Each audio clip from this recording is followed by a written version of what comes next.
तोते की मौत। एक बार बादशाह अकबर किसी व्यापारी के पास से तोता खरीद कर लाए। वह तोता देखने में अत्यंत सुंदर था और उसकी बोली बड़ी मीठी थी।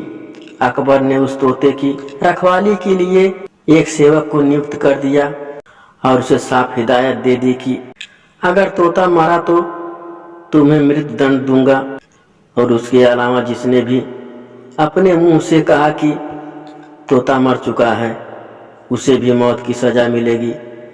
इसलिए तोते की रखवाली अच्छे से करना।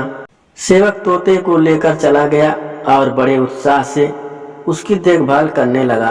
उसे कहीं ना कहीं यह डर सता रहा था कि अगर कहीं बादशाह का तोता मरा तो उसकी जान पर बन जाएगी।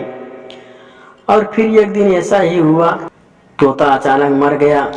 अब सेवक के हाथ पांव फूलने लगे। उसे बादशाह अकबर की कही बात याद थी।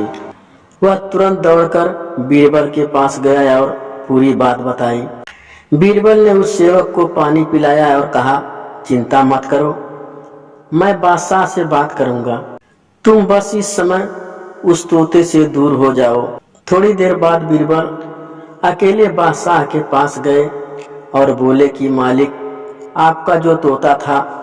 इतना बोलकर बीरबल ने अधूरी छोड़ दी। अकबर बादशाह तुरंत सिंहासन से खड़े हुए और बोले, क्या हुआ, तोता मर गया?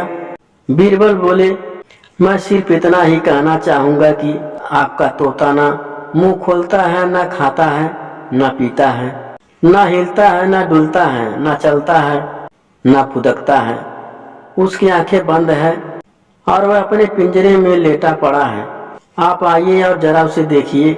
अकबर और बीरबल फौरन तोते के पास गए। अरे बीरबल, तोता मर चुका है, ये बात तुम मुझे वहीं पर नहीं बता सकते थे? अकबर क्रोधित होते हुए बोले, उस तोते का रखवाला कहाँ है? मैं उसे अभी अपनी तलवार से सजाए मौत दूंगा।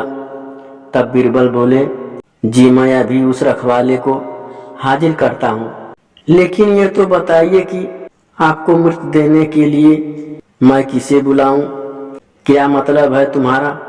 अकबर जोर से चीखे, जी आपने ही तो कहा था कि जो कोई भी बोलेगा कि तोता मर चुका है उसे भी मौत की सजा दी जाएगी। और अभी कुछ देर पहले आप ही के मुख से ये बात निकली थी। अब अकबर को अपनी गलती का एहसास हो गया। बीरबल की इस चतुराई से अकबर हंस पड़े और वे दोनों हंसते हंसते दरबार में लौट गए। अकबर ने तुरंत घोषणा कर दी कि सेवक पर कोई कार्रवाई नहीं की जाएगी। तोता अपनी मौत मरा है, उससे किसी का कोई दोष नहीं है।